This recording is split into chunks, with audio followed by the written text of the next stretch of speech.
Hello, hello, hello, and welcome to another fantastic episode of Anarchy Among Friends Roundtable discussion. Before we get started, let me first remind you that we are covered by the BIPCOT no government license, which allows for the use and reuse of this podcast by anyone and everyone except for governments and their bludgies thereof. You can learn more about that at bipcot.org. That is BIPCOT.org. We're also protected by Brandenburg v. Ohio, 1969, which ruled that the government cannot punish inflammatory speech unless that speech is, quote, directed to inciting or producing the imminent lawless action and is likely to incite or produce such action. Therefore, everything we say here on Anarchy Among Friends is entirely hypothetical. It's all in Minecraft. None of it's real. Yeah. I heard we have to change that now because Minecraft is being connected with the Boogaloo. I saw on Twitter. Really? Yeah. So now we have to change that. Really? So they gotta ruin everything for us. We can't be in Minecraft anymore. But speaking along those lines, there's a restaurant in San Francisco that is exercising social distancing by having pop-up igloos over the outdoor tables. They are literally geodesic greenhouse half domes. But the article on, I think it was San Francisco Chronicle or San Francisco Examiner, called them igloos. They're not suggesting in any way, shape, or form. Are they perhaps big igloos? Let's see. Here's right. It's ABC 7. San Francisco restaurant uses igloos for safe social distanced dining. There's the image. Oh yeah, they're just geodesic. Oh come on, igloos. They're just clear geodesic domes. They're greenhouses. That's what they are. They're greenhouses. Yeah, they're geodesic domes. They're like the clear plastic covering, and then they're like the PVC pipes, and that's like all they are. They're geodesic domes. That's come on, really? It's a very disappointing igloo. Yeah, what the hell is that? That's not an igloo at all. It's the Virginia Rally version of igloos. Yeah, I went there. I was told there would be igloos and there might be rebellion. I could set fire to the building. Calm down, Chili Willy. I could put strychnine in the guacamole. Yeah. So, all right, let's just jump into San Francisco because I don't know why we wouldn't, but it's not technically San Francisco. But I would jump into San Francisco if I had a choice.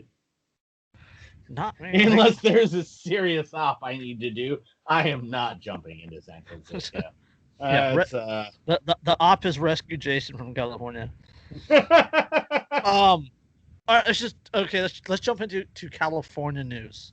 With the magazine ban ruled unconstitutional by the Ninth Circuit Court of Appeals. Like, holy shit, the Ninth? The Ninth Circuit. Ninth Circus. Hold on. Not only did the Ninth Circuit, now you got me to say, the Ninth Circuit rule the ban on standard and high-capacity magazines in California illegal. Ruled it unconstitutional. Unconstitutional. They used a Kamala Harris quote in justification for their ruling. Oh, I bet she's pissed. Oh God, yeah. It's this is from Law and Crime. You can read all the links. They'll be in the description. The U.S. Court of Appeals for the Ninth Circuit blocked a ban on high-capacity ammunition magazines on Friday in a sublime exercise of judicial trolling.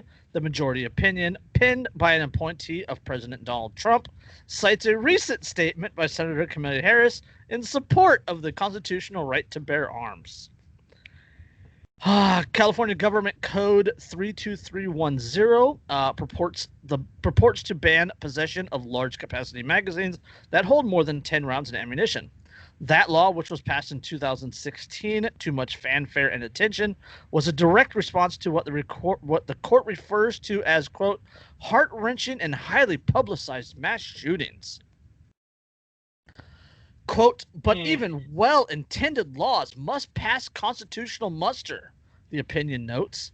Quote, California's near categorical ban of LCM strikes at the core of the Second Amendment, the right to armed self-defense.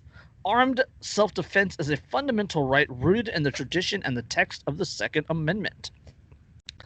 I'm still, like, trying to wrap my head around the fact that it was the Ninth Circuit that did this. Like, based on the verbiage used and, like, my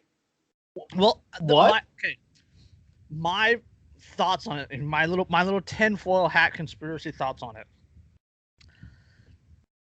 Ruling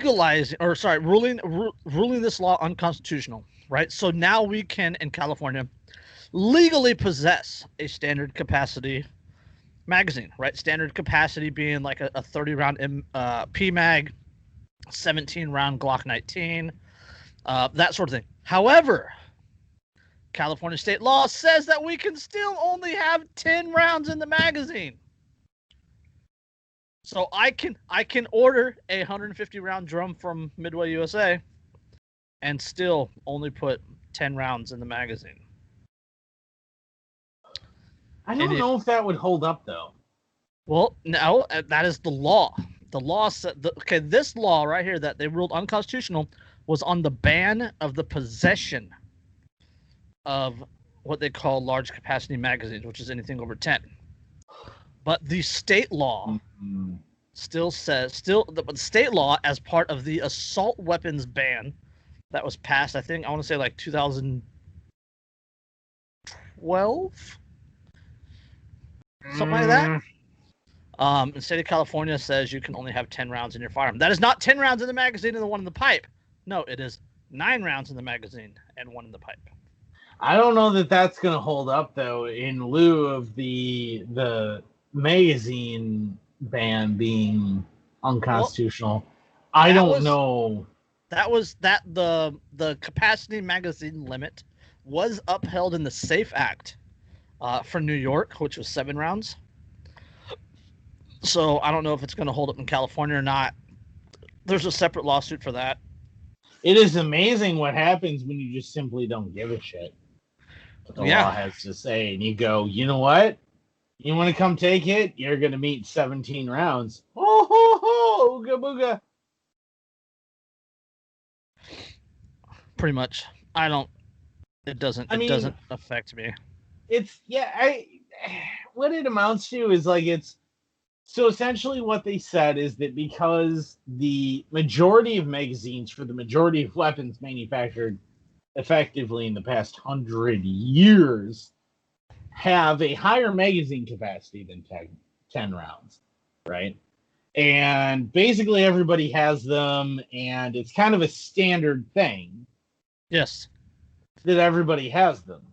That it represents an infringement on your Second Amendment right because they are infringing on what is standard and reasonable according to the market and what the majority of most Americans have. Mm-hmm. So you could argue that not being able to legally load said 30-round capacity magazine with more than 10 rounds is absurd and arbitrary. And I mean, it's maybe a step in the right direction, but I feel like there's no way you actually get the Ninth Circuit to go in a truly, totally pro-firearm direction, which makes me very concerned because I can't figure out a anti-firearm angle to this, and there's got to be. I can't believe that there's not. I refuse to believe that there isn't a bigger game afoot here. But I don't know what it is. and it upsets me. So, but the judge Kenneth K. Lee explains, quote, California's law imposes a substantial burden on the right to self-defense. The ban makes it criminal for Californians to own magazines that come standard in Glocks, Berettas, and other handguns that are staples for self-defense. Its scope is so sweeping that half of all magazines in America are now unlawful to own in California. Even law-abiding citizens, regardless of their training and track record, must alter or turn over to the state any LCMs that they may have legally owned for years, or face up to a year in prison. Is that legitimate capacity magazine? Large capacity magazine for the oh Jesus, large, because they say that a large capacity magazine is anything over 10 rounds. That's fucking absurd. Yeah, it's sad. Goes on to say, quote, many Californians may find solace in the security of a handgun equipped with an LCM. Those who live in rural areas where the local sheriff may be miles away, law-abiding citizens trapped in high-crime areas, communities that distrust or depend less on law enforcement, and many more who rely on their firearms to protect themselves and their families. California's almost blanket ban on LCMs goes too far in substantially burdening the people's right to self-defense. Yes.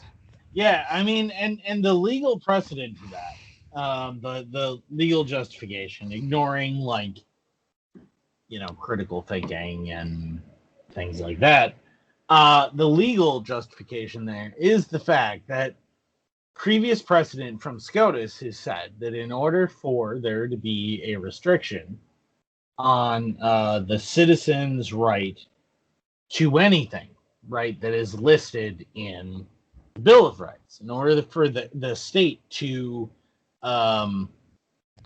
regulate that, they have to prove that there is in fact a greater interest in the state, or for the state, I guess, to restrict it than there is for the citizen to exercise it.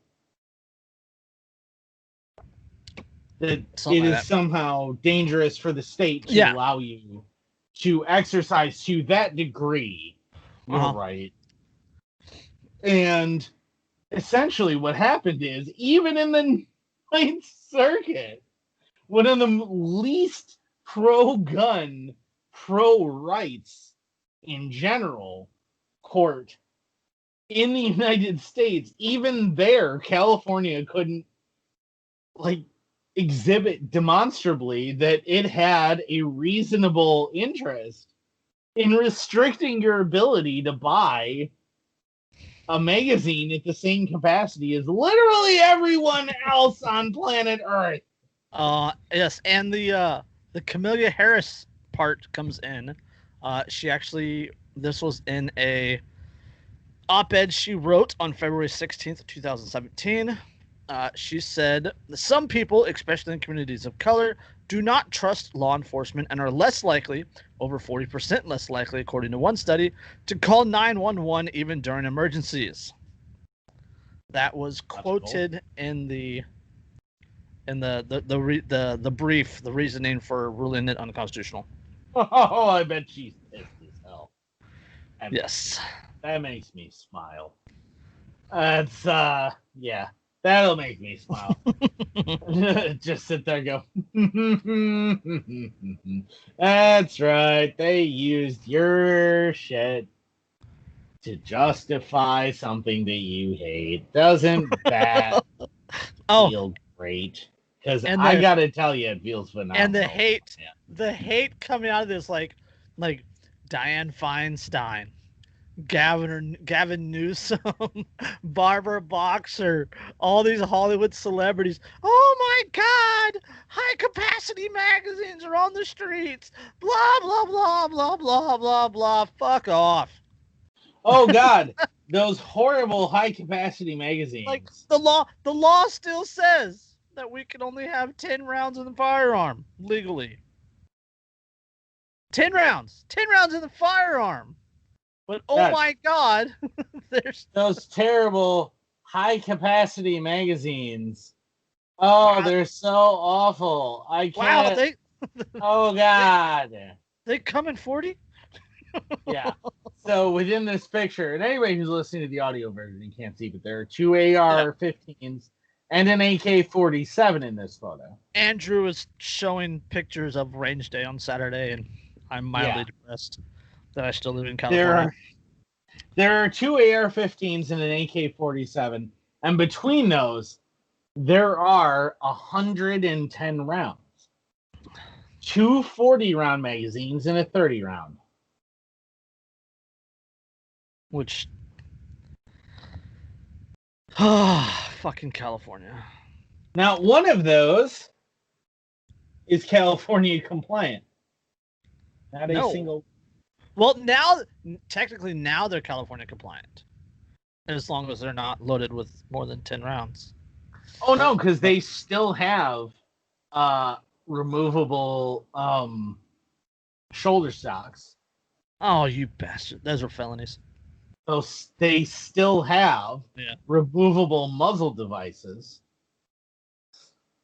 Yeah. And then the article goes on. In determining whether or not to apply strict scrutiny, the court looked at several issues, including the burden on citizens who might have a valid reason for self-defense, which the court noted was, quote, fundamental right rooted in our national history.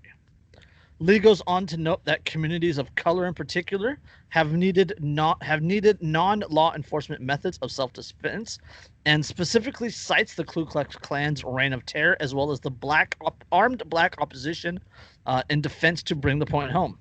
Quote, during the crucible of the civil rights movement, black American veteran from World War II and the Korean War founded the Deacons for Defense and Justice to protect black people from racial violence in the hands of the Ku Klux Klan. After noting and lengthily exploring the fundamental right of self-defense, Lee goes on to discuss the massive impact California's regulations has on the right, and finds that the law imposes a substantial burden because, quote, it takes away a substantial swath of the core constitutional right of self-defense because it bans possession of half of all magazines in America today. You know what gets really weird here is that suddenly the racist origins of gun control have become relevant. Well, yeah, I mean, let's not forget that California's first real gun control act was enacted by old Ronnie Reagan, Governor Ronald Reagan, because Black Panthers were armed, walking their own streets, protecting their communities, following police and making sure that police were not beating up on minorities. There's a really famous picture of Black Panthers standing on the steps of the state capitol, arms raised, like those shotguns and like old Browning high-power pistols and a couple of like bolt-action rifles. That scared legislators so much that they actually passed a ban on open carry in California, and Republican Governor Ronald Reagan signed it into office. Ronald Reagan, the actor turned politician, who also signed the Hughes Amendment, which closed off, ended new additions. Don't forget the machine gun register. He also penned a letter to Congress in 2004 urging Congress to pass the assault weapons ban. A new AWB, yeah. Mm-hmm. Or 94, sorry, not 2004, 94. Fuck Ronald Reagan. And all these conservatives are, Ronald Reagan. Oh. Ronald Reagan was the greatest because he cut taxes and spent more and increased the national debt. But don't you dare say that to me. Fuck that dude. Fuck him hard. He was just as leftist as fucking Donnie the Orange Führer is. Orange Führer? That should be a sports drink. Orange Führer. Tastes like fascism. Fascism and Kiwi. Fuck those guys. I mean, that would be Kiwi boot polish for those not in the know. Yeah, and you know the thing is, like, I see so much, like on my page, right on Hootenanny Roundup, I see so many of these dudes who are otherwise like very right wing and conservative and try to style themselves as a result as very pro freedom, and yet they support Trump, they support Reagan, and are completely like you bring up like Reagan signing the Hughes Amendment into law and closing off the machine gun registry and ending it, and you bring up Trump and his bump stock ban and his looking at we're going to seriously look at banning suppressors and all this other shit. You know, take the guns first, due process second, yeah. You bring that shit up and they're like shocked because you suddenly realize as you talk to them, the only reason that they think that they can be both a Republican and pro-gun is because they have paid no attention to the past 40 years of politics. Well, hold on. There's two justifications for this, right? One is it's the great man boogeyman fallacy, right? We don't care what the government does because Orange Fuhrer is better than Hillary would have been, right? That's their justification. A lot of them said, you call out the Republicans or something, they're like, oh well, Hillary wouldn't have been any better, blah blah blah blah blah. Well, no fucking shit. I'm not saying he's good. Yeah, and then when Hillary, when you're like, yeah, Hillary would have been fucking terrible, they're like, and stroke. Like, and then the other one is, I see this a lot. I see this so fucking much in both the libertarian and anarchist movements. Is people are Johnny-come-latelys and don't study the history of what they're supporting. mm-hmm. Like you see, especially the anarchist movement is just fucking just disgusting with it. Right? You see all these people saying, "Oh, we need to wake people up," and like, bro, we need to get libertarians into office. Yo, man. Oh yeah. look. I fucking 50 years. They've been doing this for 50 years. Everything you're going to suggest has been tried. I'm not saying it's not worth trying again, but look at the past and make a plan for the future. Oh, I'm saying it's not worth trying again. Oh, no. You can be more diplomatic than me. I don't fucking care. Everybody can suck my fucking dick. I don't give a shit. All right? Look, the reality is that you can sit there and you can worship all your fucking state humpers all fucking day. Oh, but this person who swears absolute undying allegiance to the magic skycloth, this person, this time, will be slightly less awful than the last person who did that. See, I brought up, I was on a Twitter thread, and we were the person shared a Ron Paul quote, and there was like some Ron Paul lovers in the comments. They were, licking Ron Paul's butthole, and I dropped the link to Ron Paul going to the UN to try and get a website taken away from a couple of his supporters, right? RonPaul.com. That's the website. Right. That was run by a couple of his supporters, and Ron actually filed a lawsuit trying to get this website taken from them. And then, like, the lawsuit got tossed out, and he went to the UN, and the UN's like, "What do you want us to do about it?" And I dropped that link in the comments there, and I got like 1 or 2 responses, and then I got blocked. Oh yeah, because they don't want to. The bottom line is libertarians don't want to actually face the reality that they're status too. Well, no, they don't want to. But they're worse. They're worse than Republican and Democrat status. I thoroughly believe they are actually more dangerous and more detrimental because they're true believers. Yeah, they honestly think that somehow magically well, this person's less statist than that person, so maybe through the miracle of belief, like I'm picturing the SpongeBob meme with the rainbow. Imagination. Right? Imagination. Right? Maybe through that, we will be able to somehow make the state less offensive. Yeah, and the bottom line is no. My favorite is that when they say, "Oh, we just need to educate enough people."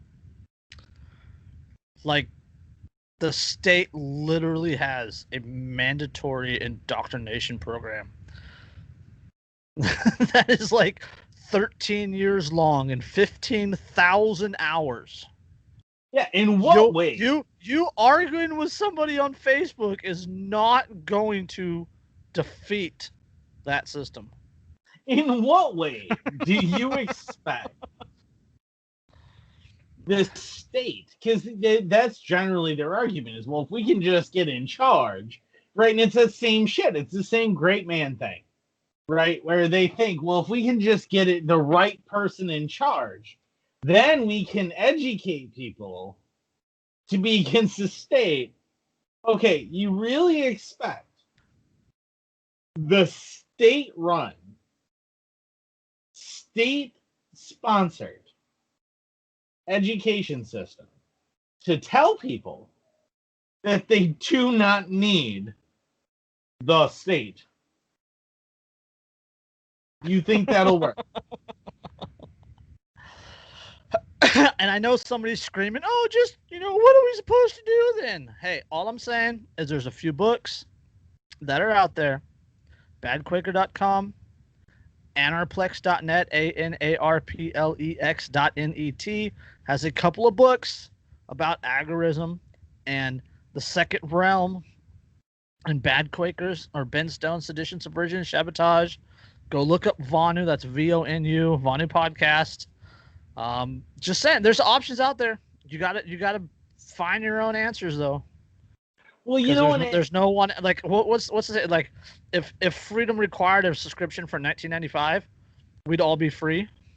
Yeah. Right. Just saying, there's no one answer out there. Oh. Well, and the funny thing is, like, I was just telling Lindsay about the fact that there's a video out there and it's on YouTube. And I don't remember who does it, but I really need to thank him, whoever does it. And it's called Conflict Resolution in a Free Society. And that's what it's called. And more than any single video or book or discussion or anything, that was the final thing that flipped me to anarchism. Because once I watched that, because that was always my problem, right? Like, when you're you're leaning anarchist, you're still like, but what happens if, there's just there's a conflict that just between the two of you can't resolve. You can't, like, agree on a way to resolve this. And what do you do? And, like, won't that result in a war and all these other things?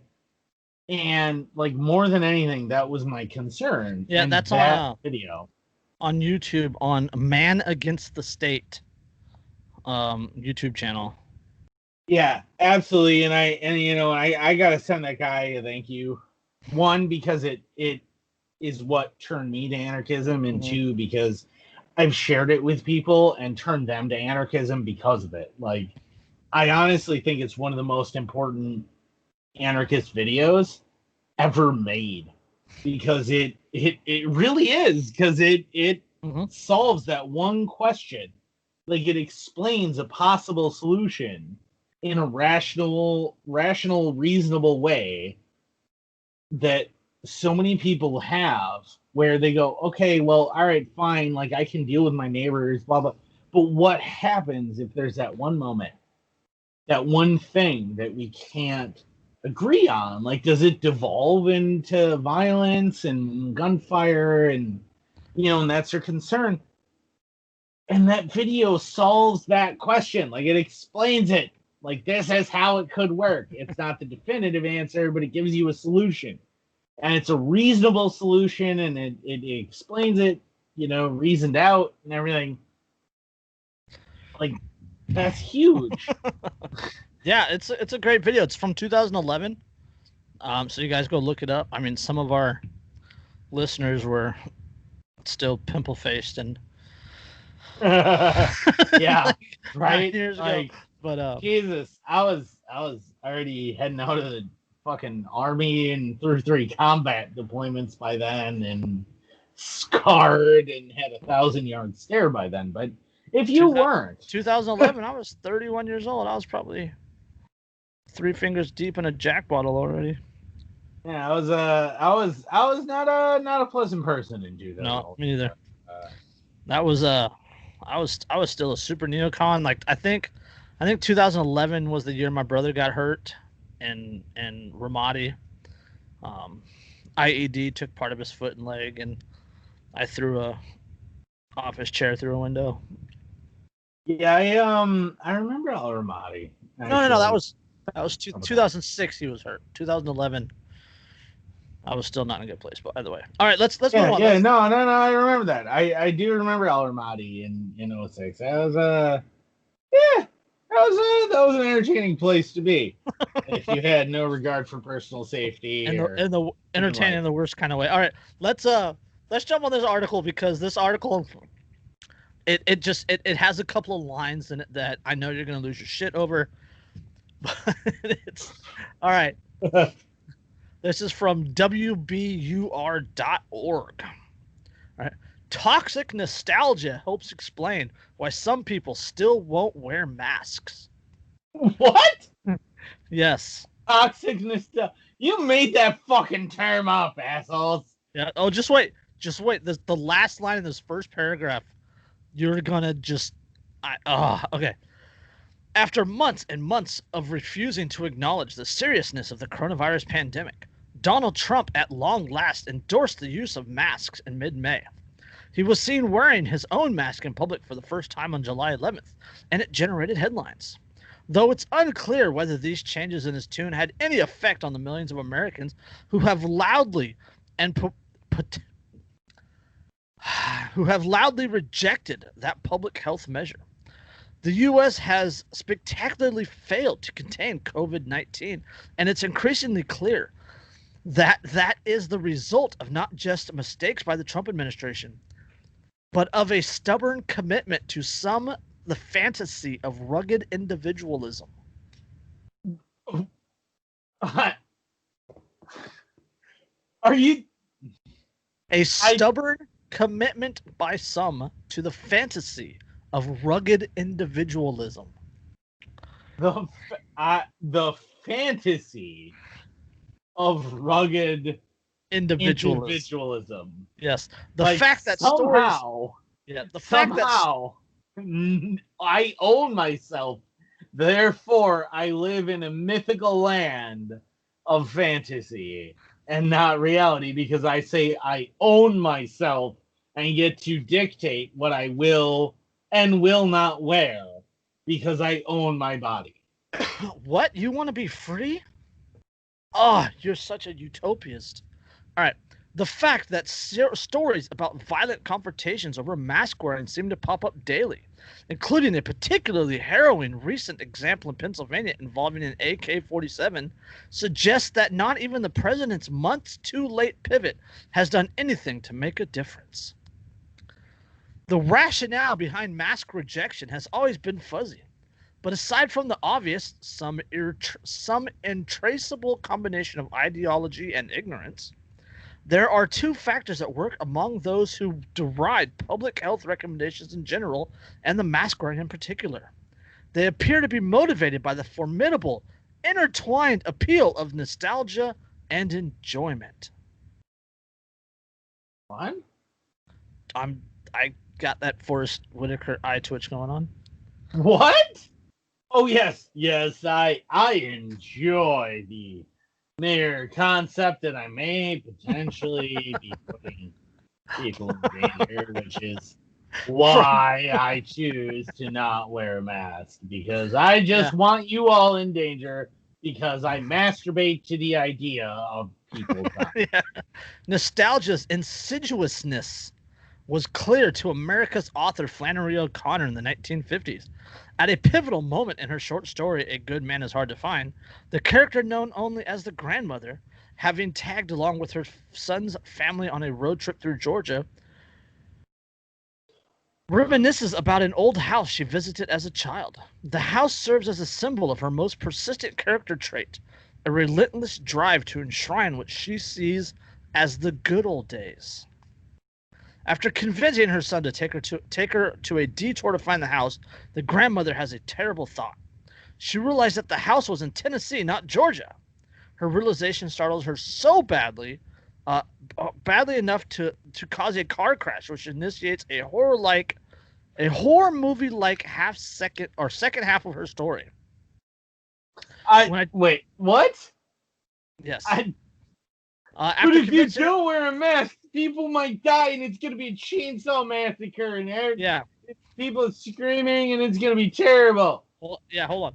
When I teach this story in literature class, I argue that the grandmother, and by extension the family, falls victim to her embrace of toxic nostalgia, an irrational psychological need to reject the contemporary world as facile, undisciplined, and chaotic, especially when compared to some idolized moment in the misty past.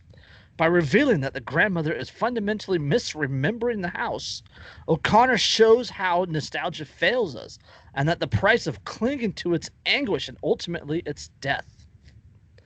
This whole article started here and kind of went off. Hold on. Just wait. Just wait, because he is going to attack you so hard. Toxic nostalgia is often rightly blamed for stubborn cultural worldviews. The regressive impulse, so apparent in Trump's signature slogan, "Make America Great Again," is only the most obvious example. But it is also a key element of the tendency to reject or mock public health recommendations. And this has been the case since well before the pandemic. Riding in the back of pickup trucks, eating raw cookie dough, playing outside unsupervised until dusk because, quote, neighborhoods were safer back then. The mindset that our reckless but basically innocent heydays were inherently better than the president is a potent force. And of course, growing up on the indulgencies are no less safe from these intrusions. Cigarettes, drinking and driving, helmet laws, gun ownership. Toxic nostalgia embraces a fantasy in which statistically destructive habits are not just socially acceptable, but celebrated. People who subscribe to it call for a time before professional worry warts put a damper on petty pleasures, before the so-called nanny state wagged its prohibiting finger. I have lived in the over-oppressive, hyper-statist city of New York, and never anywhere else in my entire life. I haven't even journeyed outside its borders. And God damn it, the rest of you United States outside of the city just don't understand. WBR is out of Massachusetts. Oh, sorry, Boston. Yeah. Enjoyment is an equally powerful force. And not just Boston. No. This person is writing from the idea of North Boston. They are not a Southie by any stretch of the imagination. What is it? Boston proper? They're not from Boston. No. I hope they got the khakis. All right. Yeah, you have to have the khakis. Enjoyment is an equally powerful force. A central tenet of public health is that sometimes personal pleasure must be surrendered for a greater good. An idea that is tensely antithetical to the American myth of self-determinationism. It's fun to ride in the back of a pickup truck. It's exhilarating to ride a motorcycle without a helmet. How does this explain the enraged opposition to mask wearing? What's so fun about going into a store without a mask? And what bygone era does it make anti-maskers feel connected to? Simply, they are certain that those of us who accept the price of returning to normalcy includes covering our mouth and noses at the supermarket are puppets, sheep, dupes of the deep state. with no expertise in a relevant field, no plausible medical or epidemiological argument. These anti-vaxxers gasp for the hollow rhetoric of the conspiracy theorist, the conviction that there is no greater virtue than to reject the official story. You people Hold wanting on. to own your own bodies and just live independently and not have people threaten you with being caged for living the way that you want to, even though you're not directly hurting anybody. You just don't accept the way the world is. Yeah, no. We have to do this to get back to quote unquote normalcy. Oh yes, I forgot when I used to wear, back when I was a kid and wore masks out in public. I forgot when I lived in China. Silly me for that idea. All right, two and a half paragraphs. All right, and this rejection, of course, is its own form of enjoyment.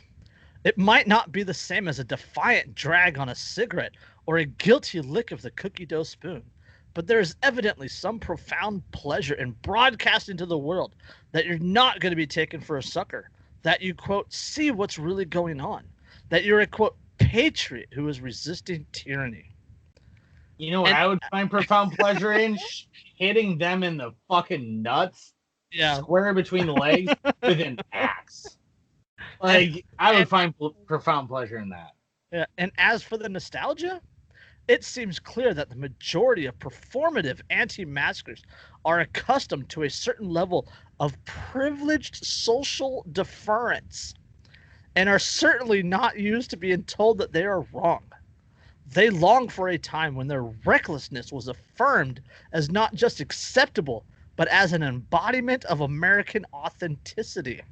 For the mythical days when no one dared question their choices in public, when they fantasized about being protectors of society rather than a profound threat. You just long for the days of the Weimar Republic instead of the safer days of the fear. You do not understand how much safer the fear has made us. There's so much to unpack, and we could do an entire show itself just on this article.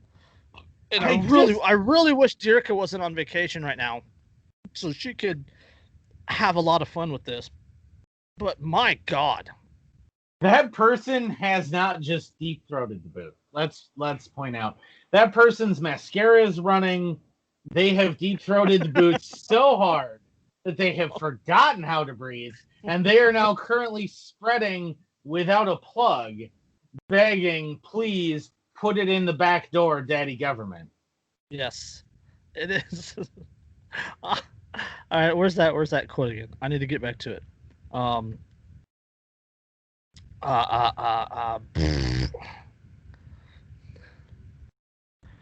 Oh my goodness. Okay, damn it. Where's that one quote I wanted to read again? All right, you want an example? It seems clear that the majority of performative anti-maskers are accustomed to a certain level of privileged social deference. And are certainly not used to being told that they are wrong.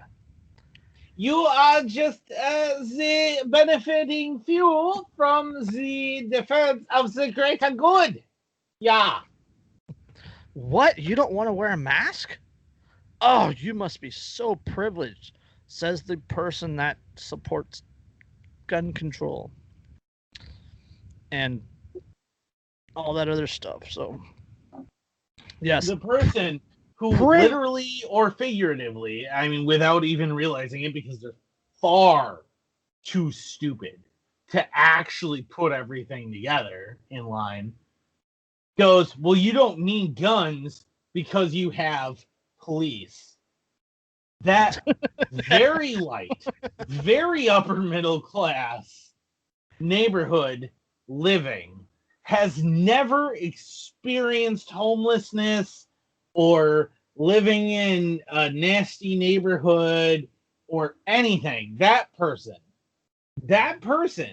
is dictating to you, oh, well, you just feel privileged because you can do whatever you want. This person has told an anarchist to move to Somalia more than once. Like, I feel bad wishing things bad on people, but at the same time, like, I hope that they're robbed at gunpoint by someone, because they'll suddenly realize, oh, hey, I'm not as privileged as like life isn't as safe as I thought it was. And then there it is. He is an assistant professor of humanities at Regis College in Winston, Massachusetts. God, I still hope somebody hits him in the nuts with a fucking hammer. Like, just square on. Just like, oh, hey, you're pretty privileged. Funk. Oh. Maybe you should call an ambulance. I'm sure it'll be here in like 6 seconds, right? Yeah. Like, yeah. Jesus fucking Christ. I have been all over the world in my life. I have been to places that the idea of government physically doesn't actually exist. No one even considers it, because it hasn't existed for so long, because it's been in warfare for so long, where you encounter people who are like teenagers who can't even understand the idea that there's a government and police that could ever exist and simply dictate to you how to live your life. I've been to those places, and the idea of a person who is so hyper-privileged, that they can call other people privileged for simply wanting to live their lives, free of government dictates to how they run their bodies. I can't even wrap my head around the level of privilege that you have to have, the level of isolation to your upper middle class to high class existence, that you go, oh, you just don't understand what it's like. You just have to like give it up to the greater good, man. Isn't that fascism? No, it's not fascism. It's just like for the greater good. And not at all fascism, even though that's exactly what fascism is. Like, all right, let's. I want to jump on the end half sentence of this first paragraph. He says, Trump's administration, blah blah. He says, a stubborn commitment to some fantasy of rugged individualism. Fantasy of rugged individualism. Yeah. A stubborn commitment to some fantasy of rugged individualism. That is one of the most collectivist statements I think we've covered on Anarchy Among Friends. Like if he's literally saying, like, if you're not part of the community, part of the collective, part of the what's the word I'm looking for? Part of I don't know. I'm fucking part of the Soviet. It's if you do not acquiesce to the idea of the great exactly. What's that word? The German word for the Gleichschaltung? Yeah, that's the word I'm looking for. Yeah, the synchronicity. Thank you. Yes, that is the communal synchronicity comment right there. Like if you're not part of what he deems as the solution, then you're literally a neo-magnum caveman having some fantasy of not being part of whatever. Right. Yeah, and that's exactly it too. It's but if you're not contributing to the Gleichschaltung, or you are not becoming new communist men. Yes, it's the same thing. They're the same, and that's where the irony of the like, especially, and I see it in the communists, especially the idea that somehow Marxism and fascism are completely unrelated. No, they're still both socialism. This idea that somehow the individual is subservient to the greater good. It's like, dude, that is literally the ideal of all socialism, is the idea that you personally need to sacrifice everything you value unless it is for the benefit of the greater good. All of it. Everything. You need to be willing to die in the name of the greater good. This is the core tenet of socialism. This is a core tenet, therefore, of statism. And all statism is socialism. Suck my fucking dick if you want to disagree with me. It's reality. And it's entirely hypothetical to our quote rugged or fantasies of rugged individualism. They're rugged individualism. I feel like there used to be like an anarcho mountain man ball, and that should be like the catch line. Yes, all of us who are individualists are in fact Grizzly Adams. Yeah. Anarcho homestead ball. Somebody get on that. Yeah. Like he just looks at you and just nods. You know, the Grizzly Adams. Yeah, that's it. Like, the Jeremiah Johnson gif where he just smiles and nods a little bit, like, all right, yeah. That's that's I mean, the idea that rugged individualism is somehow a fantasy in a country. Not only that is a fantasy, but that it's some sort of negative thing. Yeah. Well, again, this is the major cities on the East Coast. This is the warped idea that they have there. That's the gist of what, especially people who are in the intelligentsia, the upper echelons of intelligentsia, essentially, of those cities. This is this idea that they have. And why they're so mystified by, like, where I live, where it's almost completely rural and it's all individualism and neighbors helping neighbors and very rugged and armed and, like, that's why they don't get us. Is because their entire existence is so hyper privileged by this insular idea of the greater state. Mm-hmm.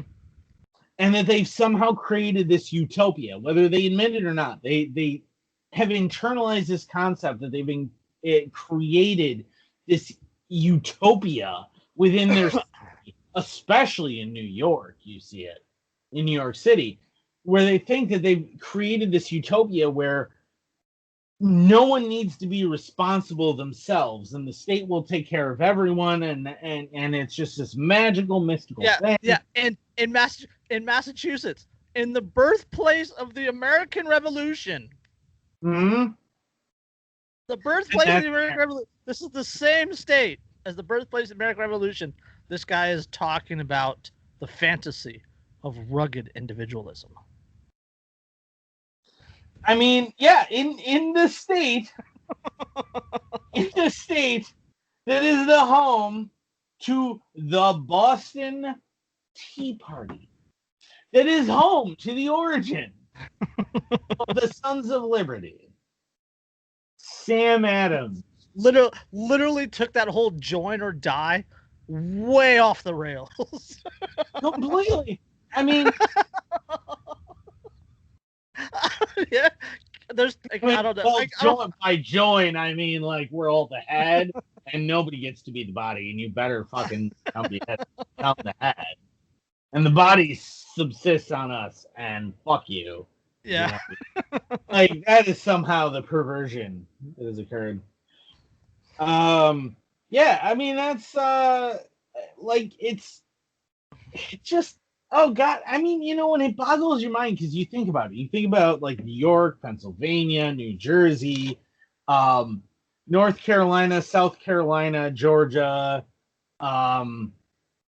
West Virginia, technically, which didn't actually exist. It was still part of Virginia. But anyway, Virginia. Mm-hmm. And you think about it, and you think about these states, and you think about the fact that they were the rebellious regions of North America originally. Like, they were the ones who fought. And then you think about those states today. Jesus, are they state humping? They're like, oh, God, daddy, government, give me, to me, harder. I mean, every single one of them. And Yep. Georgia will deny it all day. South Carolina will deny it all day. North Carolina will deny it all day. I got it. I don't know if I put it in this episode, but I have a North Carolina story. No, I did not put it in this one, but in North Carolina's no, I didn't put it in this one. God damn it. I should have. No, I did put it in this one, North Carolina. Okay, we'll get to that one later, but well, we'll get to that one momentarily. But I mean, they'll deny it all day. But the reality is that somehow, because they started out as the most rebellious, they are the ones who have taken the fastest track to like authoritarianism. Mm-hmm. Like, they just rejected everything that they were founded on, everything that made them important at the beginning of this country, and they've gone, I mean, I know individualism and all this stuff. Well, like, I mean, we could also make an argument that this would be the equivalent of a modern day witch burning. Yeah. Oh yeah. The anger at the anti-maskers is exactly modern witch burning, because you have no actual proof that they're doing anything. Yep. But because you accuse them, that's all you need. Yep. Get ready to be thrown in a cage, thrown in the water. All right, let's move on. Let's move on, because this is along that same line of thinking. It's an article taken from a video of a Tucker Carlson a couple days ago with Dr. sChOoL. He says the video says doctor recommends children wear yellow badges if they haven't been vaccinated. Dr. Mark sChOoL, a frequent Fox News contributor who recently landed an exclusive interview with President Donald Trump, told Tucker Carlson that children were looking to parents for leadership and implied that wearing a yellow "No Hugs Please" badge would help in the fight against COVID-19. Perhaps we could make it more obvious. I mean, you know, I feel like just a circle is not visually obvious. I feel like we need to make it slightly more obvious. A star? Maybe a star might work.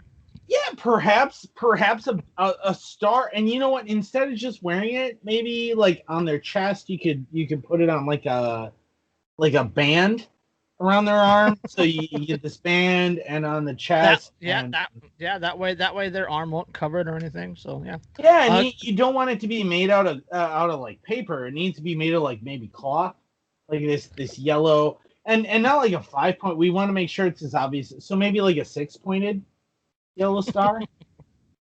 We can make that. So he says, quote, here's one thing we have to do, sadly, sChOoL said while showing Carlson the yellow badge. No hugs, please. Now, if you look at this pen, Tucker, it looks like something you might remember. No smoking, please. It does not look like a no smoking, please sign. Quote, let's give our kids all of these pens, no hugs, please, sadly. But I'm going to say that with this pen or shirts, no hug, please, we're going to get 26 candidates for a vaccine coming out in clinical trials right now. Quote, vaccines are going to emerge. We're going to beat this thing. And then this is going to go in the garbage, the doctor said in reference to the badge. Quote, and we're going to hug each other. In meantime, Tucker, let's show our kids courage. They're looking to parents for leadership. Leadership says open the schools whenever we can, Tucker. What? And if you're watching the YouTube, there's the picture of him holding the yellow badge, and it like when I posted this on Wolf, and I said something to the effect of we've seen something like this before, and this minority group of individual, or this minority group that Well, they have something that doesn't make them equal to the rest of us, and we can just we can make them wear something to signify that they're different than everyone else. Like we've seen this before, right? We need to make them very obvious to the rest of us, and perhaps we need to be sure that no one from the place that might perhaps be in danger and in favor of the benefit of the state might be exposed to the counter-revolutionary elements and the Man, we did not see this coming at all. I did not see this coming at all. Yeah. Nope. That's are you boy, that was a Hitler from nowhere.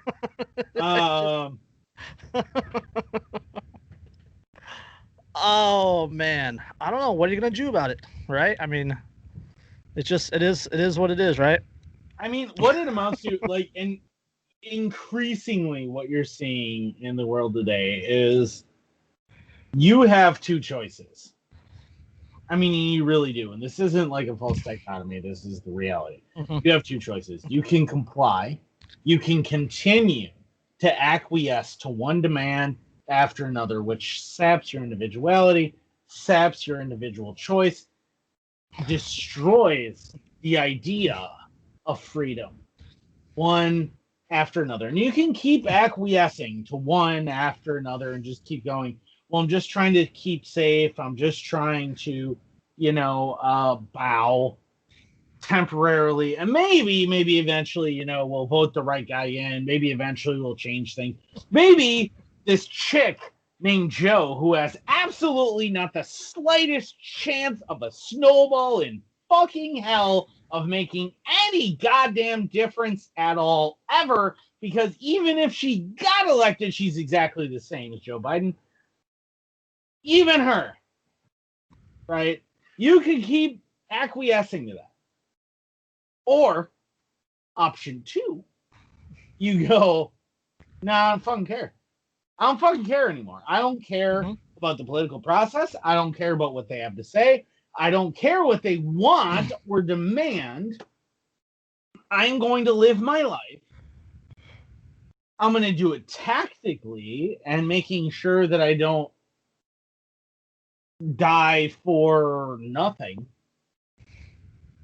But I'm going to not comply. I'm going to live my life the way that I choose. I'm going to arm myself to the point that I can defend my way of life should it come up. And I'm going to continue the way that a free man lives. And I'm going to advocate for it. And you have those two choices. Like, we have diverged. You have two paths, and that's it. There is no third anymore. That's it. There's no neutral. We've gotten to that point in this country. You get to choose. You can continue to acquiesce, and you continue to bow and scrape and just kowtow ever deeper, or pick up a fucking gun and say, make me. Yep. Send bachelors, come heavily armed. All right, let's get on a lighter note so we don't get red flagged. Speaking of red flagged, actually. So, within an encrypted chat, Chris and I, who's supposed to be on tonight, isn't because he got busy, we discussed that we were going to meet up at the range yesterday in an encrypted chat. We were there. No one else was. We're shooting. A white Camaro pulls up. Guy backs up. Opens his door. He's got a shit ton of electronics in the car. Tons of electronics. Like, I mean, there's no passenger seat. It's all electronics. Right? Monitoring, whatever else. All of a sudden, all of our cell phones go from roaming out in the middle of nowhere at the gun range to, like, home. service. All of them. Suddenly they're connecting to a tower that's alarmingly close and running okay. Dude opens his door, sits there, plays around on what looks like a tablet for a little while, doesn't get out, nothing else, for about an hour and a half. When we start to notice him and look at him awful hard, and one of us starts to walk over to him, closes his door, drives away. Well, you got to remember that Keybase was bought by the company that owns Zoom. Uh-huh. So they said or not Zoom.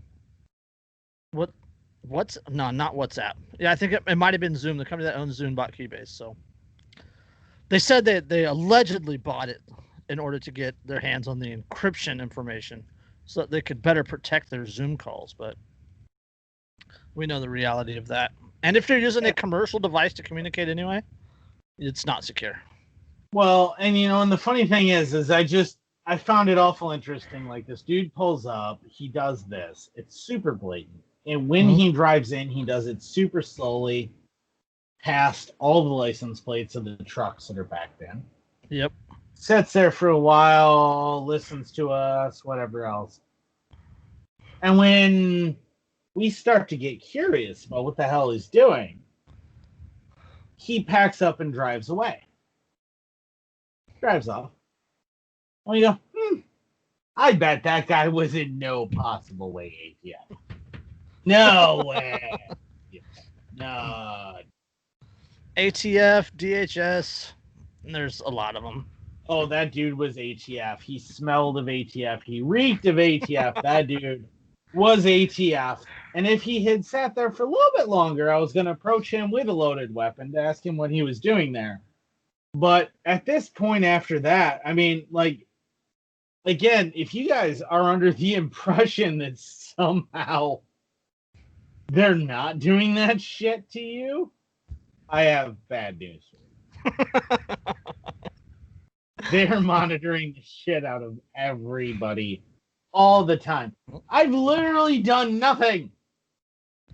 Well, you have a past in the military. I have a past doing things in places that you signed confidential agreements for. I have done bad things to bad people, and I hate to break it to them, but they're bad people. Yes. All right. Brandenburg. Brandenburg. All right. Let's get on this big article. We covered this article back in April when the story first came out. The Institute of Justice picked it up, and they had a little snippet of an article on it. This is a much larger article. The courts are starting their process on it, so I want to recover this one, or recover, not recover as in to find again, but you know what I mean. Yeah, recover, not recover. Yeah. Government cameras hidden on private property. Welcome to open fields. Seated at his kitchen table, finishing off the remains of a Saturday breakfast, Hunter Hollingsworth's world was rocked by footsteps on his front porch and pounding on the door, perpetuated by an aggressive order, quote, "Open up or we'll kick the door down." Surrounded on all sides of his house and driveway blocked, Hollingsworth was the target of approximately 10 federal and state wildlife officials packing pistols, shotguns, and rifles. And what was Hollingsworth's crime? Drugs? Armed robbery? Assault? Money laundering? Not quite. Months prior, in 2018, the Tennessee landowner removed a game camera secretly strapped to a tree on his private land by wildlife officials in order to monitor his activities without apparent sanction or probable cause. I repeat, Hollingsworth residence was searched by U.S. government and state officials dressed to the nines in assault gear, seeking to regain possession of a trail camera. The precise camera they had surreptitiously placed on his private acreage after sneaking onto his property at night, loading the camera with active SD and SIM cards, and zip tying the device roughly 10 feet high up in a tree, all without a warrant. Now, I'm not saying that placing claymores is a moral act in this instance. What I'm saying is that if claymores had been placed in this instance, things Claymore, Punjabi sticks might have been slightly simpler. Yep. Coked out Wendigo, whatever. All right. Can the government place cameras and monitoring equipment on a private citizen's land at will, or will conduct surveillance and stakeouts on private land without probable cause or a search warrant? Indeed, according to the U.S. Supreme Court's interpretation of the Fourth Amendment. Welcome to open fields. I had to look up open fields because I had never heard of it. And the funny thing is, I actually had, because that had actually been, I think part of it's that you're in California.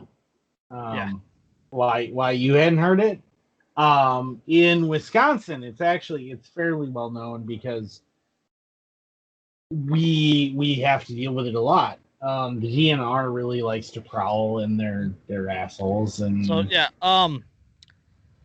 The open fields doctrine, also called the open field rule, is the U.S. law of criminal procedure. Is that that a legal doctrine that a quote warrantless search of an area outside a property homeowner's curtilage does not violate the Fourth Amendment of the United States.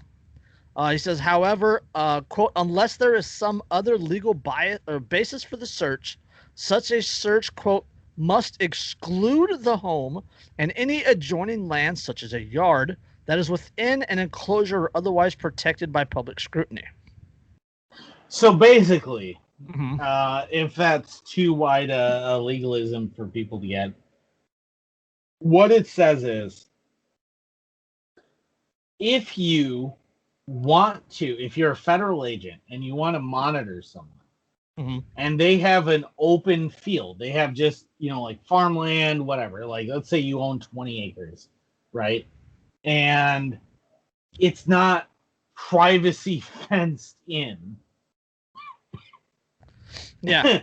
The federal agent can sneak onto that land, place things to monitor it, and that's acceptable magically, as long as their little privacy fenced yard and house aren't the things being directly monitored.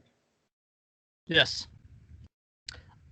As long as it's not the house, the yard, the garage, right? The immediate living space. Anything outside of that immediate living space is considered open fields, and it is open to monitoring by government officials without a warrant. Fun fact: if the government officials have no opportunity to identify themselves to you, and you find them on your land before they have that opportunity to identify themselves, and you live in a state which has castle doctrine, you can simply shoot them. There was, like, when wolves were being re-released into the wild, there was a saying that they had, and it was that you saw these bumper stickers everywhere, and it just said, "Shoot, shovel, shut up." Just Brandenburg v. Ohio. All right. It is amazing what you can potentially do in rural areas if you have balls. Yes. However, SCHOOL's open fields doctrine has been bucked in Mississippi, Montana, New York, Oregon, and Vermont through protections granted by state constitutions. And for many American landowners, the more they discover about open fields, the more questions they have regarding the bounds of government power. In Tennessee, Hollingsworth and Terry Rainwaters, another landowner who discovered multiple trail cameras on his property placed by the state, are taking the case to the state court, claiming violations of the Tennessee Constitution. The Rainwaters and Hollingsworth stories contain Alarming claims regarding the behavior of wildlife officials raise a bevy of questions over open field state rights and the sanctity of private property. Don't ignore the fact that all of this ties back to that federal agency, that mystical, murky fishing game, the what is it, the federal God, what is it even called? Because it's so you got robot voice going on. It's fish and wildlife or forestry or whatever. They're twig pigs. Yes, it's like Fish and Game, like Federal Fish and Game Authority or something like that. Don't forget that they are the ones who do a lot of it. I mean, they're the ones who plant the cyanide bombs. Yes, the cyanide traps in Idaho that blinded a 5-year-old kid and killed his dog, and the state went, "Oh, whoops, my bad." And they're so murky that even senators can't figure. Senators on the House Appropriations Committee and stuff, like the congressmen that are on that, they can't even find out things about these people. Yep. And yet somehow magically they're granted the right to come onto your land and monitor you 24 hours a day, 7 days a week.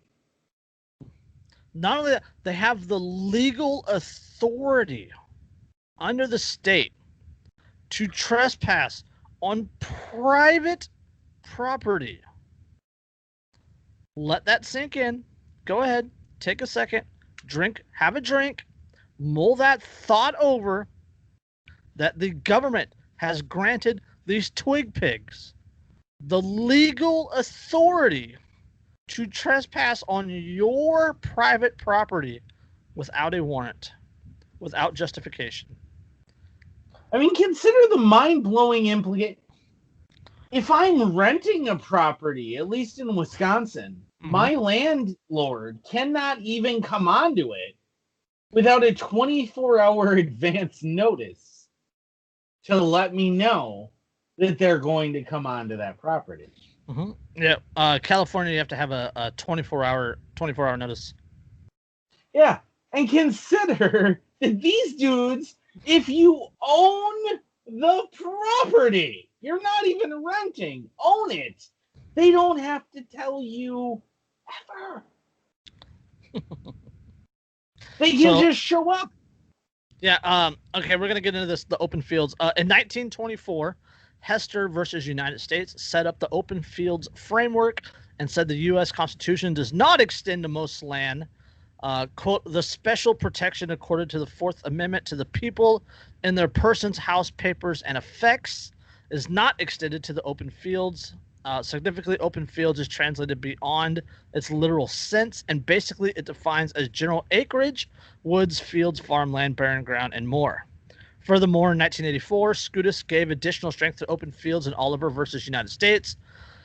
Quote, open fields does not provide the setting for those intimate activities that the amendment is intended to shelter from government interference or surveillance. There is no societal interest in protecting the privacy of these activities, such as the cultivation of crops that occur in open fields.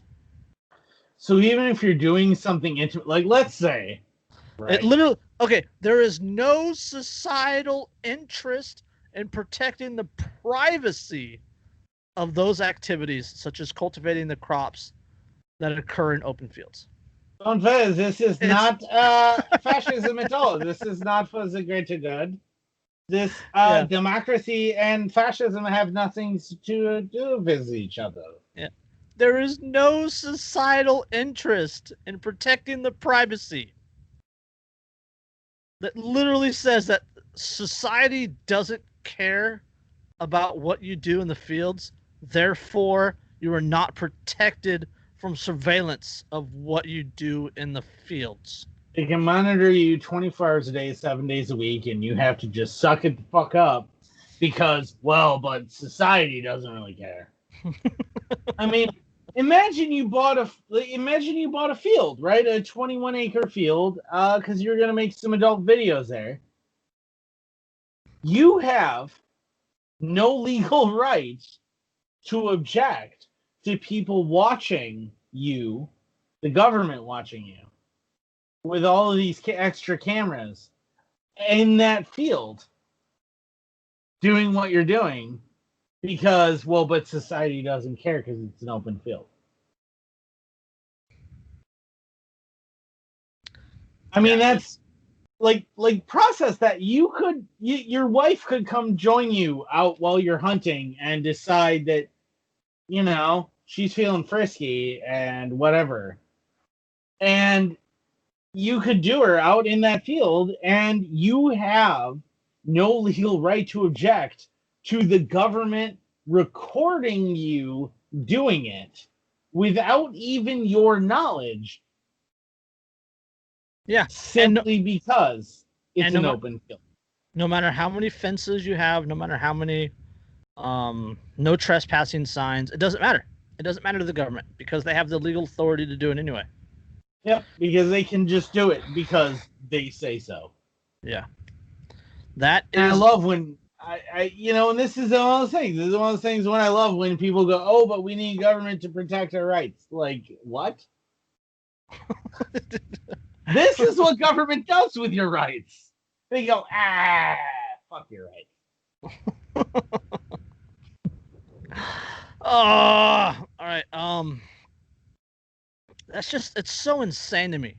It's absolutely like, I don't know. Maybe I have this rugged or this fantasy of rugged individualism, and I have toxic nostalgia for the idea that private property means private property. Just saying. I don't know. I mean, it's silly me for assuming that I own and therefore control a chunk of property that I have paid money for that is mine. But, I mean, that's... I don't know. I mean, my attitude is like, look, it's... If people are prowling around on your property, right, and they haven't identified themselves, regardless of if they've been given the opportunity, that's not important. If they're prowling around on your property and placing trail cameras and everything else, in my opinion, those people are clearly dangerous individuals and trespassers, and should therefore be eliminated with extreme prejudice. That's my opinion. I mean, I think that seems reasonable. Hey, just protect your rights. Leave it at that. Brandenburg v. Ohio. It's real hard. It's real hard to prosecute you on behalf of someone who's not breathing anymore. Yeah. All right. Our buddy, or I guess it's not our buddy, it's their buddy. George Soros is back in the news. Son of a bitch isn't dead yet. Soros sees revolutionary moment in pandemic. Quote, the range of possibilities is much greater. Oh, when Soros says that, it's a good thing. That's always a good sign when Soros is like, oh, God, I can do so much now. Yeah. Cough, cough. Cloward Piven strategy. Cough, cough. Billionaire liberal activist George Soros told an Italian newspaper that he sees the coronavirus epidemic as a, quote, revolutionary opportunity. In an interview with La Repubblica, the Hungarian-born Mr. Soros also denounced President Trump as a transitionary phenomenon, but expressed a hope that the COVID-19 crisis has opened up politics in a radical direction. Quote, I would describe it as a revolutionary moment when the range of possibilities is much greater than in normal times. What is inconceivable in normal times becomes not only possible, but actually happens. People are disoriented and scared. What? What? Wow. That was That is blatant. Wow. Yes, it gets better. It gets better. But Mr. Soros, who was being interviewed by the Rome newspaper on the occasion of his 90th birthday, warned that Mr. Trump, quote, remains very dangerous, despite seeing him as transitionary because of his efforts to stay in power and avoid prosecution. Quote, he's fighting for his life and he will do anything to stay in power, Mr. Soros said, also calling the president, quote, a confidence trickster who can undermine democracy from within. Because it's not like Soros would know anything about undermining democracy from within. Mr. Pot, Mr. Kettle, yeah. Mr. Soros, who bankrolls numerous liberal and leftist causes through his Open Society Foundation, for having, quote, a great tradition of checks and balances and established rules, and above all, you have the Constitution. So I'm confident that Trump will turn out to be a transitionary phenomenon, hopefully ending in November. Transitionary phenomenon. He also praised the U.S. for still having, quote, a great tradition of checks and balances and established rules. And above all, you have the Constitution. So he called him transitional. Okay. Transitionary. Let's analyze that word momentarily. So, in order to be transitionary, you must bridge a gap between one way and another, right? Well, I mean, an old thing and a new thing. You have to bridge that gap. Uh-huh. What old thing versus new thing might this person be suggesting Trump represents? You see the way that Trump is nationalizing and Trump is using executive orders for redistribution of things. Didn't he suggest that it might be prudent to force, in the interest of the national interest, to force companies to produce things like masks and yes, such. the National Defense Production Act. Yeah, which he did not sign into effect, right? I mean, that was like in '68 or something like that was signed in, but he did use it for ventilators and masks and hand sanitizer and a few other things. So and you know, I mean it. And Biden said the same kind of thing, that he endorsed that idea, and you know, gosh, it sounds really awful familiar. This idea that you would does it have anything to do with the yellow badges? It may potentially, historically, yes. This idea that you might force businesses to, private businesses, to do things not in their own interest and in the interest of making money, but force them at the barrel of a gun to do things which you find to be in the greater good and the national interest. I mean, I can't put my finger on where I've heard this before. I think you just have toxic nostalgia. That's what it is. I think that might be what it is. I just you just need to get with the program, get in step with the community at large, and just, you know what it is. I think I'm being ruggedly individual, and I need to realize that that's what it is. That's exactly, we have this fantasy of rugged individualism, Our toxic nostalgia, it's keeping us from goose stepping in line with our nice shiny black boots and our Hugo Boss clothing. We need to get in line. You know what I would appreciate is if maybe I had a nice shirt, like a button-down shirt, and perhaps an arm badge, like a ribbon, to show that I embrace all of these things. I embrace the greater good, and maybe it can be a really bright color that everybody notices, the arm badge. Like maybe maybe red. We could maybe make the armband red, and with a big white circle with a black emblem in the middle, and yeah, so that it really pops.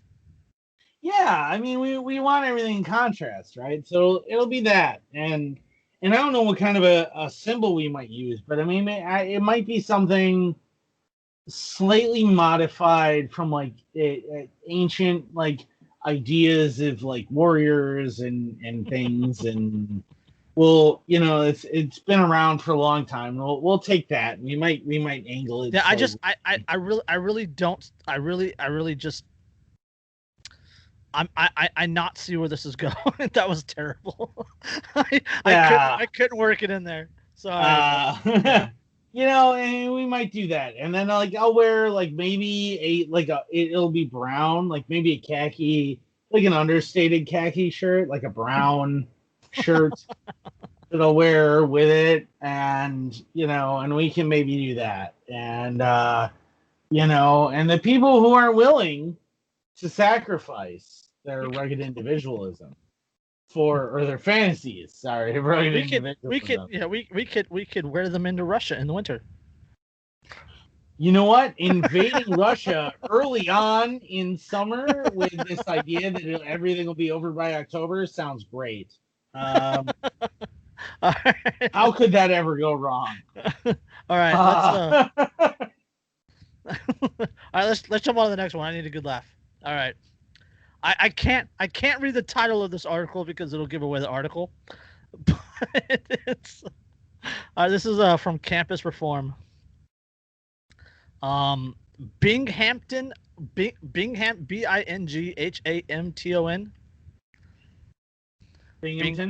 Binghamton. There you go. That's what I was looking for. Binghamton University announced in June that they are reallocating a portion of the campus police department's budget to other campus services such as mental health. Right? Awesome. Fantastic, right? That sounds like a much better use of that money. Just 2 months later, students are now petitioning the university to provide them with car rides home at night to make them feel safer.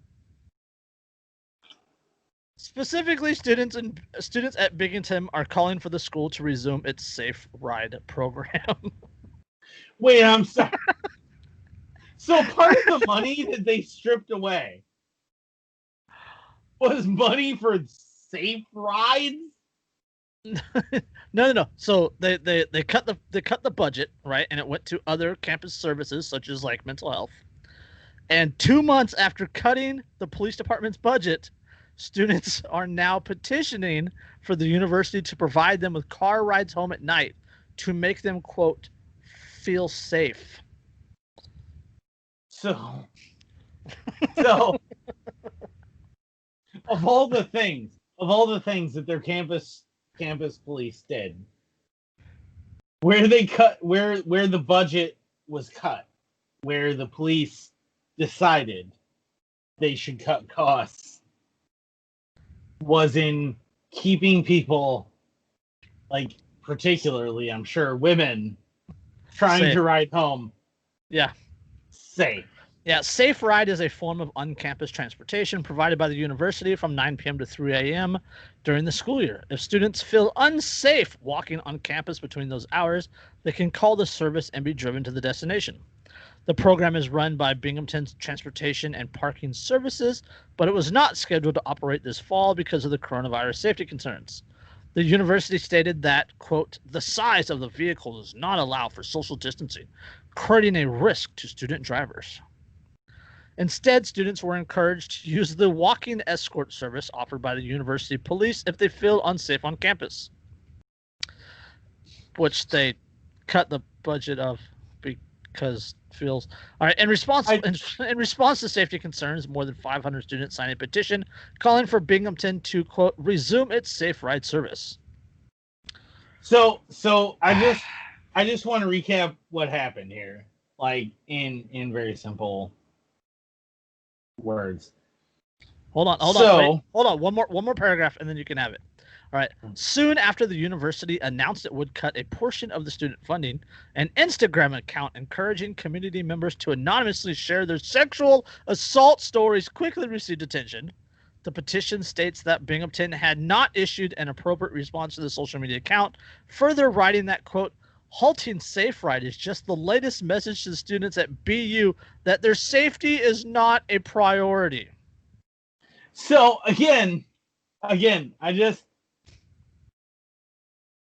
So the students go, we don't need to give this much money to people whose job it is to enact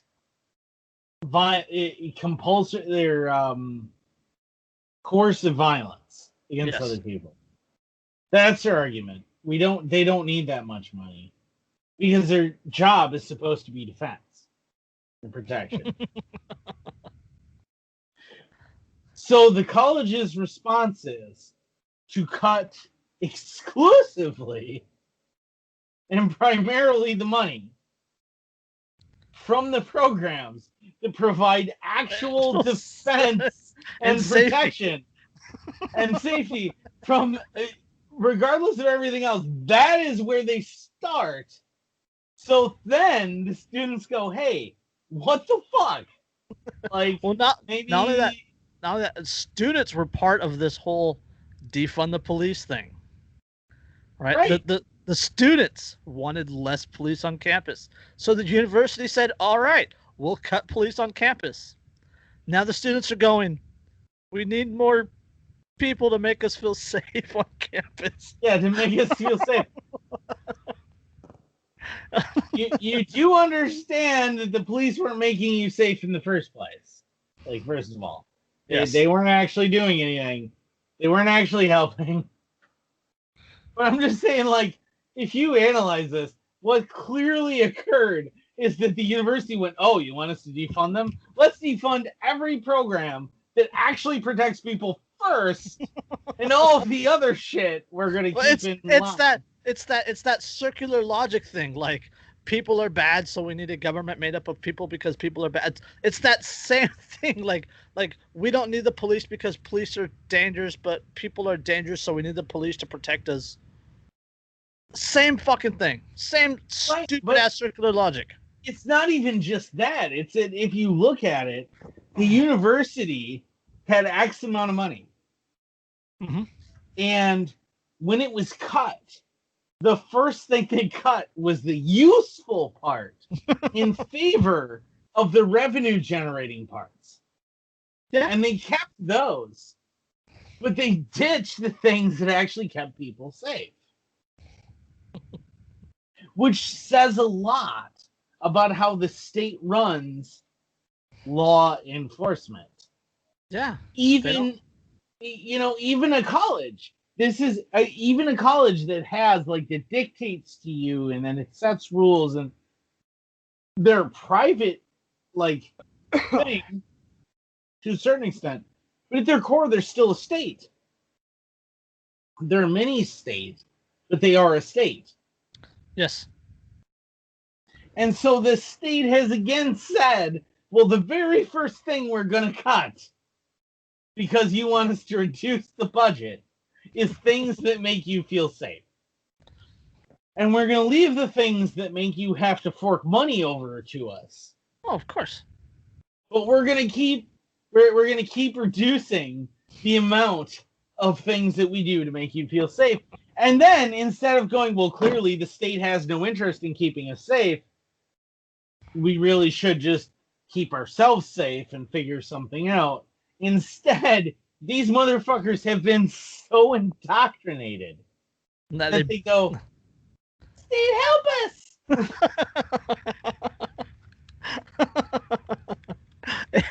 it's a vicious. All right, we got one more article, and this one sent me over the edge earlier. Just it's another school one. It's a public school one. This is the North Carolina article I mentioned earlier in the episode. It's just okay. Deep breath. Shortly after announcing that the fall semester would begin online, the Board of Education of the Durham, North Carolina Public School Department said it will charge families $140 per week to send their children to quote-unquote learning centers at various schools. Wait, what? I'll read that again. Wait. I'll read that article. I'll read that paragraph again.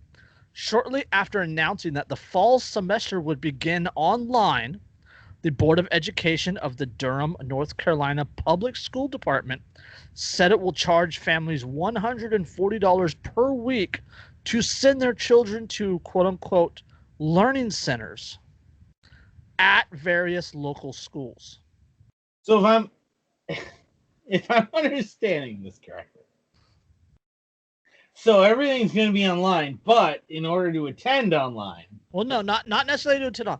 It's they go on to say that the learning centers provide supports for students who quote need supervision.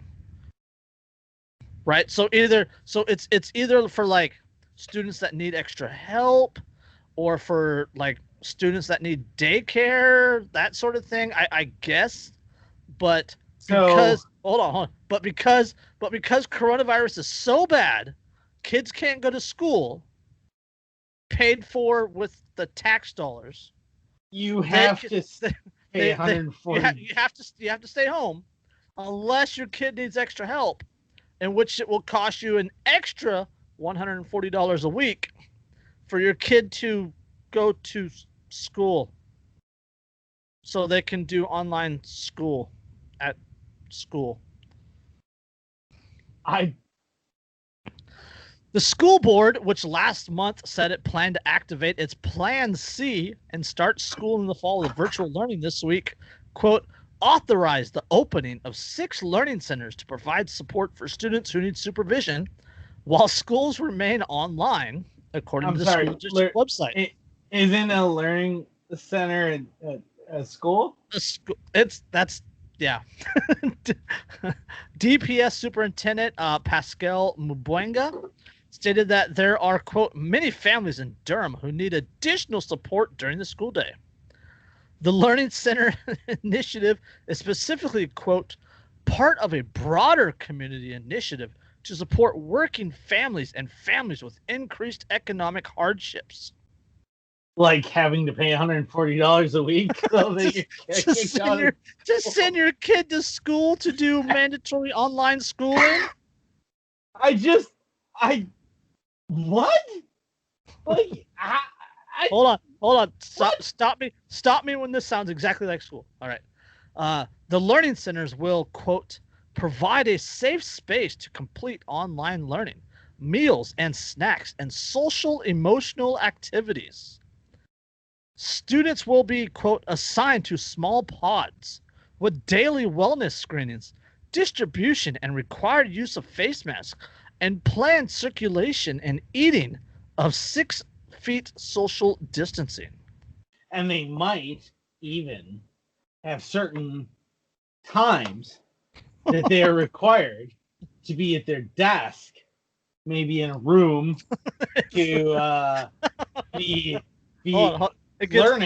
and then in certain other periods, they may be released to go, for recreational activity, and they'll be required to come back. But it's totally not school. It's totally not schooling, yeah. Families will be charged a regular rate of $140 a week to send their children to the centers. Families with employees of the school system will get a reduced rate of $105 per week, while low-income students will be charged $70 per week. A $35 charge will also be collected from most families. A $35 sign-up fee. Gosh, you know what that tells me? That tells me my kid needs absolutely no additional supervision, regardless, Okay. and therefore Yeah. can just be home. And Yeah, learning centers will be operated for both elementary and middle school students. Numerous school districts across the country have announced their intent to continue with distance learning programs, at least through the start of the semester and possibly for the duration thereof, citing concerns for schools could become hotspots for COVID-19 transmissions. wait. So let me like talk this out here. So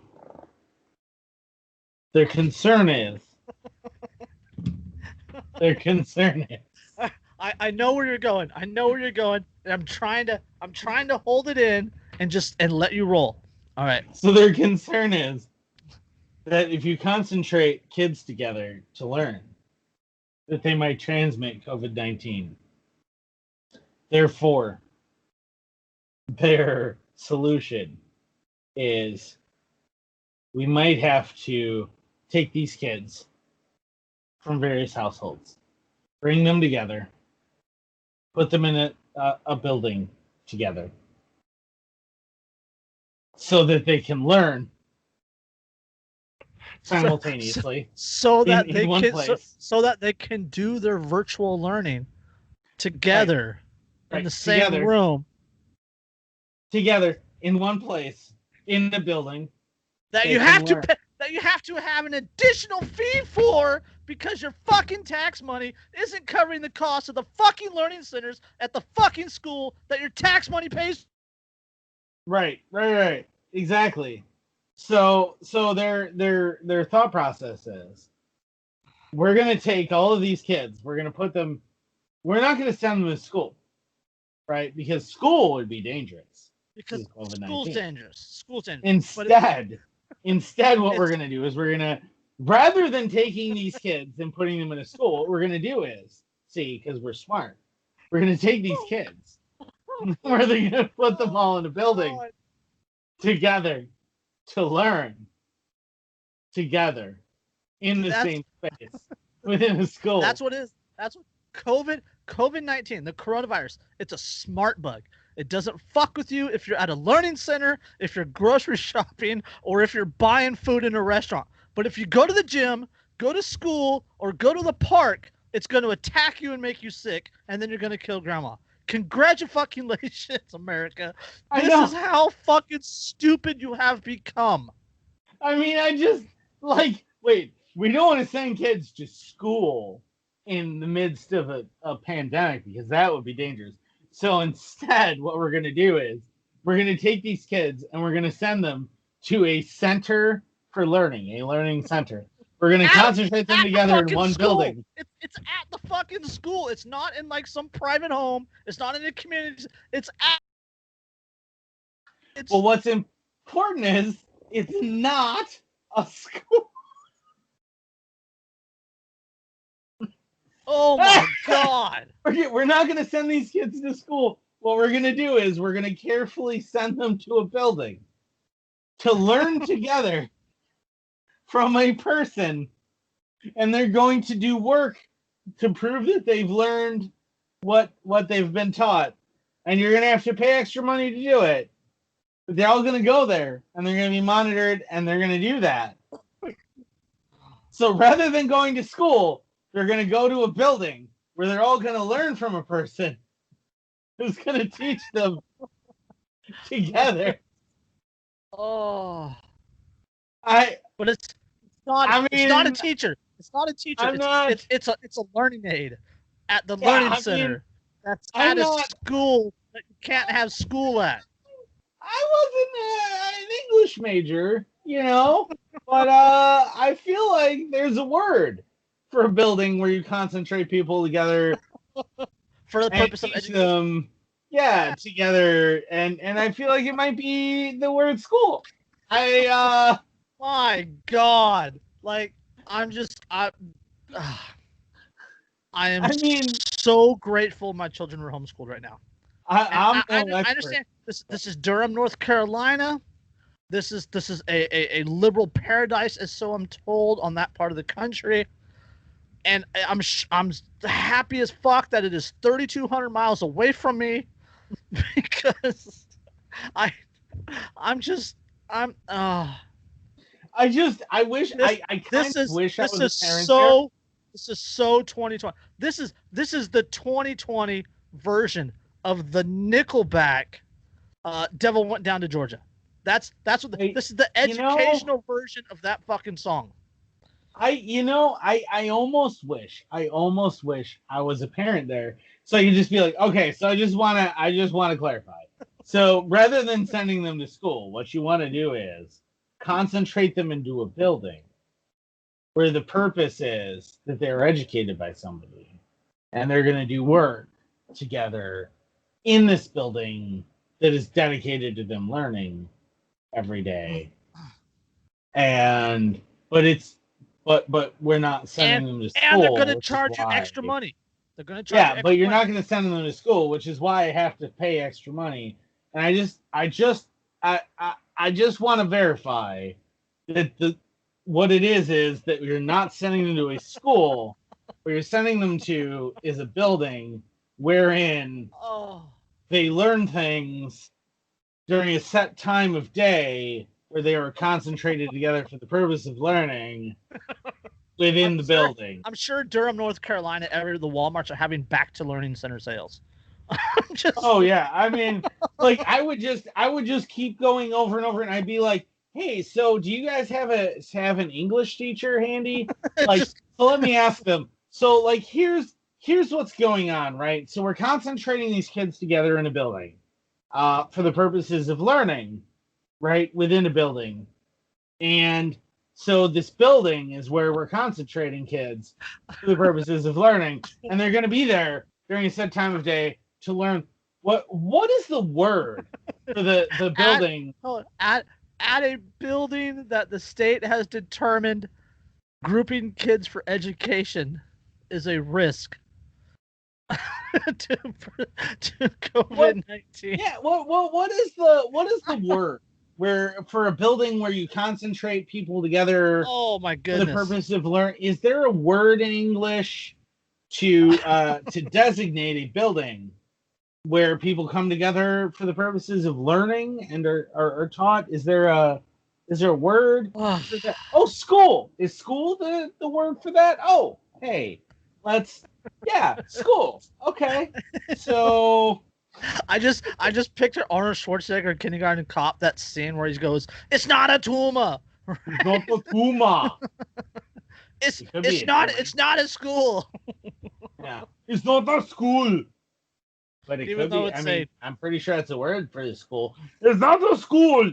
Even though it's an additionally funded learning center taking place at a school where kids are grouped into small units for the purpose of virtual education.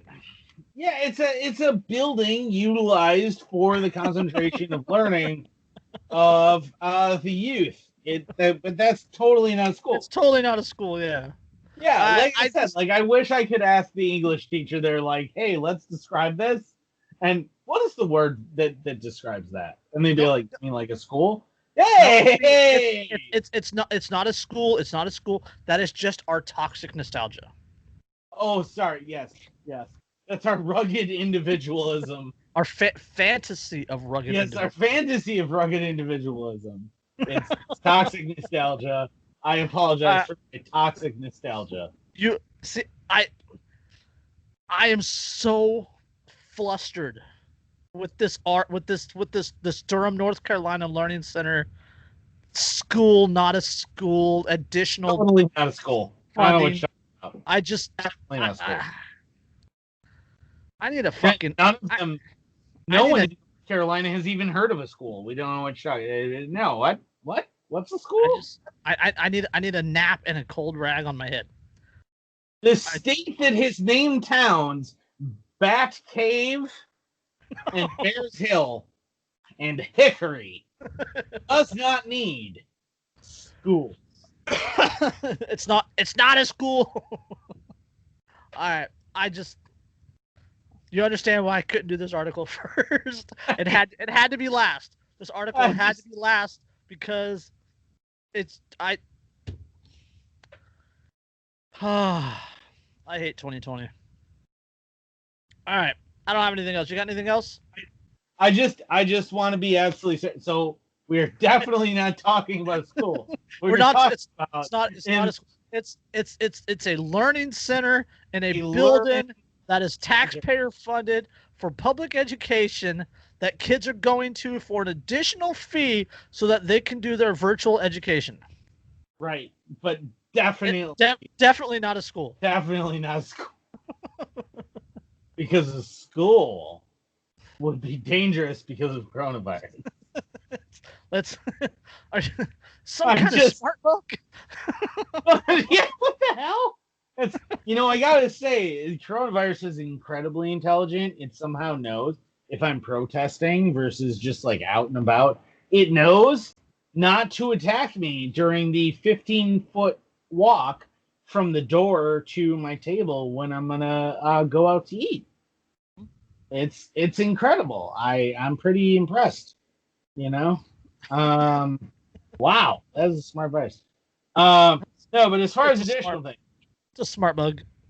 Yeah, as far as additional things, as always, if you guys would love some beautiful beard care products, including a beard mask, which ultra softens your beard, or the beard wash and conditioner combination that I use that makes my beard like so wonderful that I stroke it like constantly, kind of obsessively and slightly pervertedly, because it smells delicious and it feels great.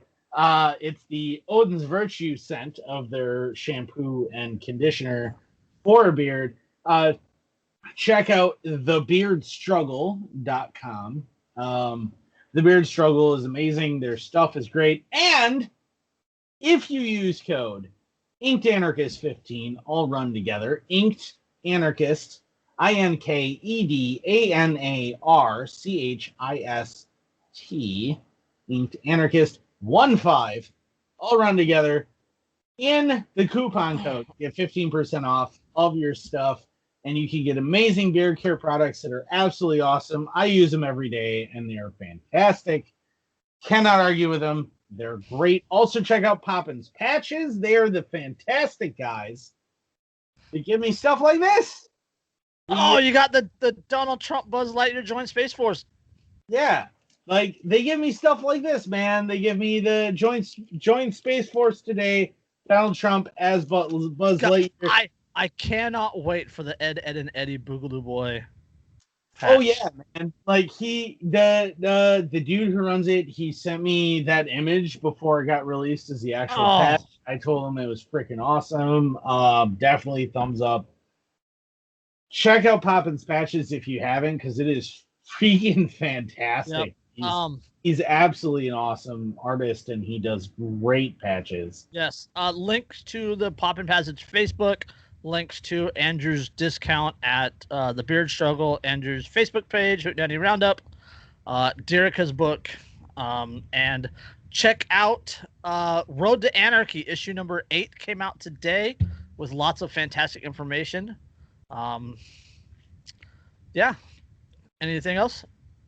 Other than that, check out Inked Anarchist Hootenanny Roundup, my Facebook page, which is a Hootenanny page, the great pancake social that is still up on Facebook. Fuck you, Zuckerberg. We exist still. Our banner is the haha, I'm in danger is the banner because we're constantly in danger of being taken down. But we're still there, and we will continue to fight because, hey, man, like, at this point, it's just about making that robot short circuit. Fuck Zuckerberg. Yep. All right. So. No disassemble Johnny 5. All right, we'll catch you next time. This episode 102. Peace. Peace.